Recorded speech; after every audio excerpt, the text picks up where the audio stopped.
अगर आपके marks around 300 आ रहा है या फिर 290 आ रहा है, तो क्या आपको ड्रॉप लेना चाहिए या नहीं लेना चाहिए?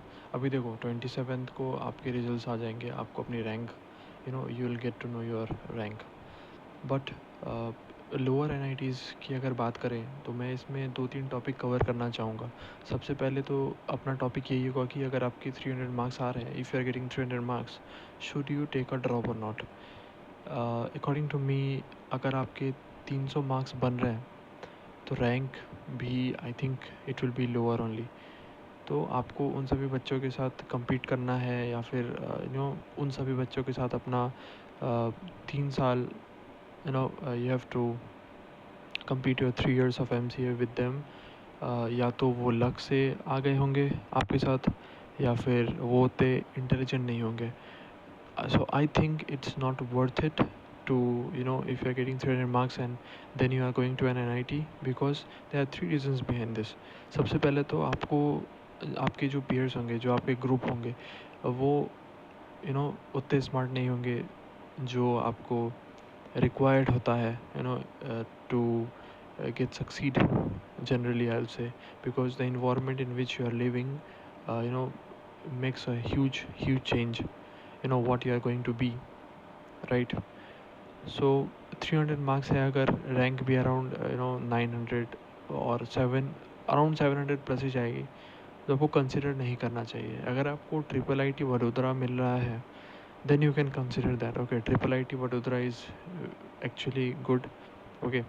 So some of my even colleagues who work with me are from there, and वहाँ पे सबसे ज़्यादा बेनिफिट ये है कि CSE बैकग्राउंड वालों को ज़्यादा बेनिफिट है वहाँ पे, क्योंकि everyone is there from CSE only. अभी उन्होंने कुछ नए कोर्स लॉन्च किए हैं, बट जनरली वहाँ पे CSE के लिए ही है। तो आप डेफिनेटली MCA के लिए ट्रिपल आईटी वडोदरा को कंसिडर कर सकते हो। अभी बात करते हैं NIT पटना के बारे में। NIT पटना मेरे हिसाब से बहुत अच्छा नहीं है।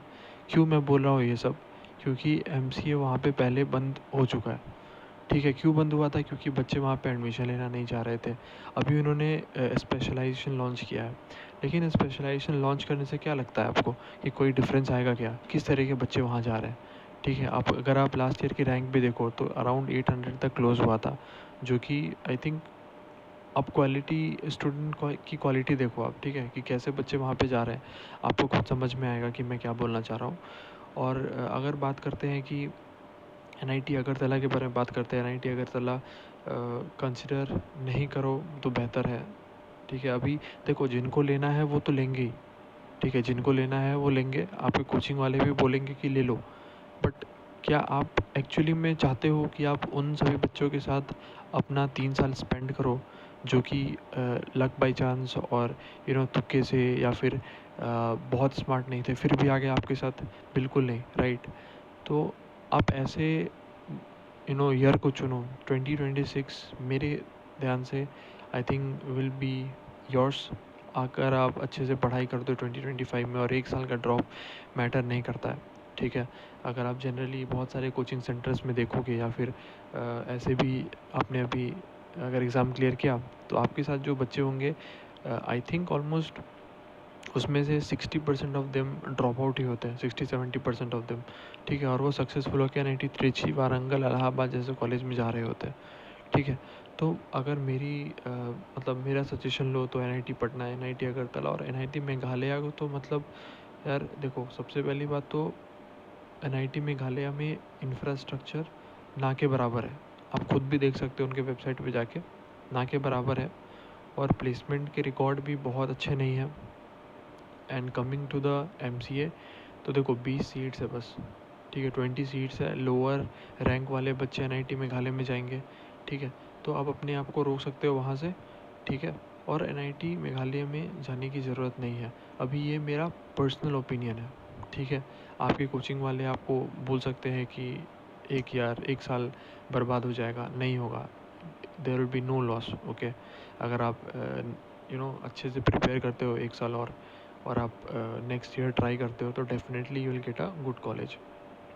अभी सारे बच्चे एनआईटी इलाहाबाद, त्रिची और वारंगल में नहीं जा सकते।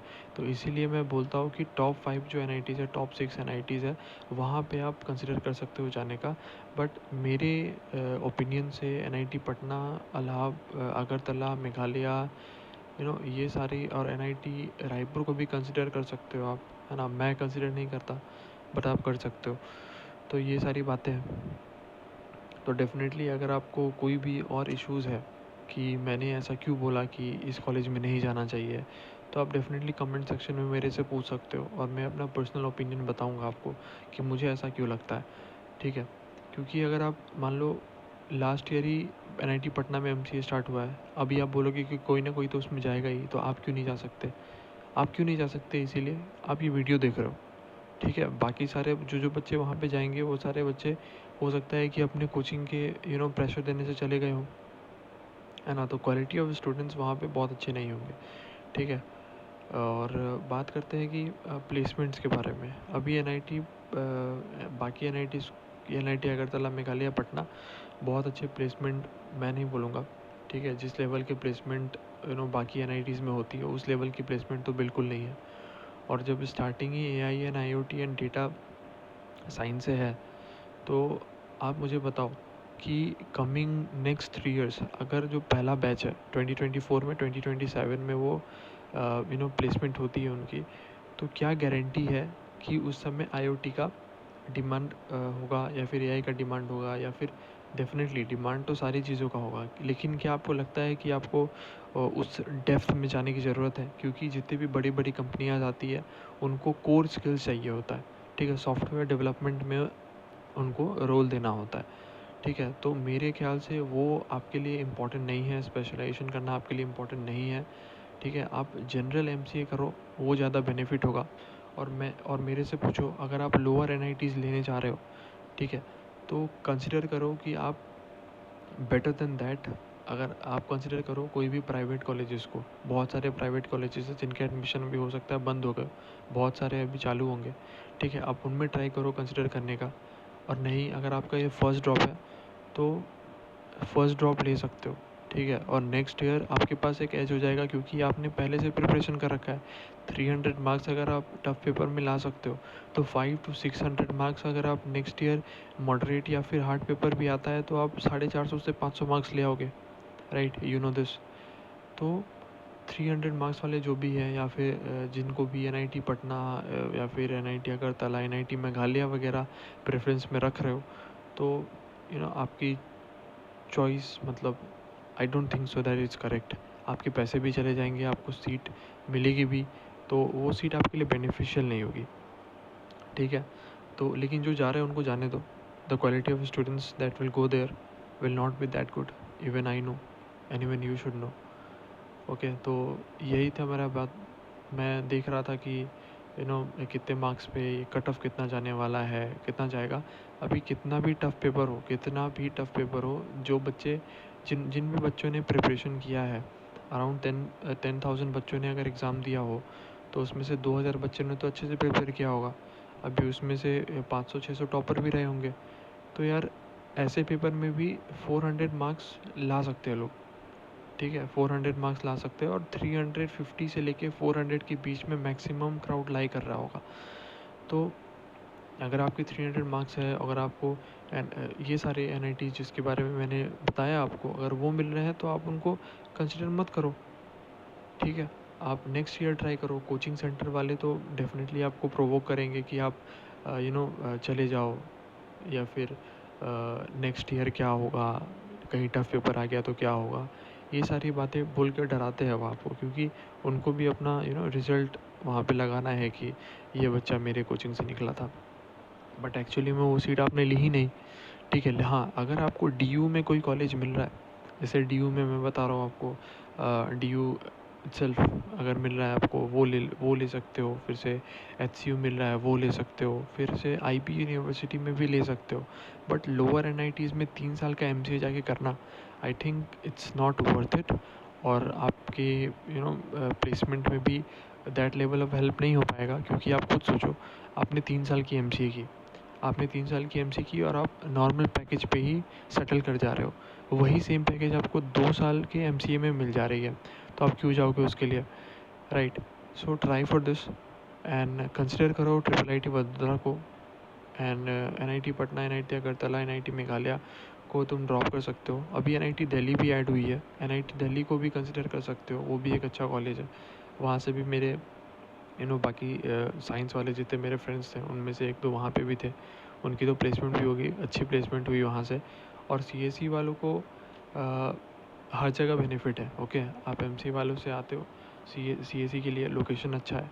अभी मैं एनआईटी पटना, अगरतला और मेघालय को नहीं बोलने का एक और रीज़न है। सबसे पहला इंफ्रास्ट्रक्चर, सेकंड है आप बोल सकते हो लोकेशन बोल सकते हो, ठीक है? लोकेशन बोल सकते हो। एंड थर्ड बोल सकते हो जो क्राउड आपको मिलने वाला है, ठीक है? लोअर एनआईटीज़ में जनरली वो सारे बच्चे जाते हैं जिनके मार्क्स अच्छे नहीं आए होते, ठीक है? तो आप उनमें क्या कंपटीशन करोगे? उनको तो जनरली खुद गाइडेंस की ज़रूरत होती है। तो अगर आप लेकिन टॉप एनआईटीज़ में देखोगे तो ज़्यादातर बच्चे ब्रिलियंट होते हैं, राइट? तो उनको पता है कि उनको क्या क्या कैसे करना है, आपको वो हेल्प भी कर सकते हैं। तो ये सारी चीज़ें कंसिडर करो और अपने पैसे को सही जगह पे इन्वेस्ट करो। अगर 1 साल दे के अच्छे कॉलेजेस मिल रहे हैं तो वहाँ पे जाने की ट्राई करो, ओके? और वीआईटी वेल्लोर अगर किसी को भी अलॉट हुआ है तो डेफिनेटली वहाँ पे जाओ, ठीक है? वहाँ से भी मेरे बहुत सारे दोस्तों ने, जब मैं कॉलेज में था तो जिनको प्राइवेट में जाना था वो वीआईटी वेल्लोर में गए थे, तो वहाँ भी जाना अच्छा है, ठीक है? वहाँ भी जा सकते हो। तो ये सारी चीज़ें को कंसिडर करो और कोई भी प्रॉब्लम हो तो कमेंट सेक्शन में पूछ सकते हो, ठीक है? बाकी के लिए मैं और वीडियो बनाऊँगा एमसीए के रिलेटेड कि आपको 3 इयर्स की एमसीए करनी चाहिए वगैरह वगैरह, और भी आप सजेशन दे सकते हो। Thank you so much for watching the video.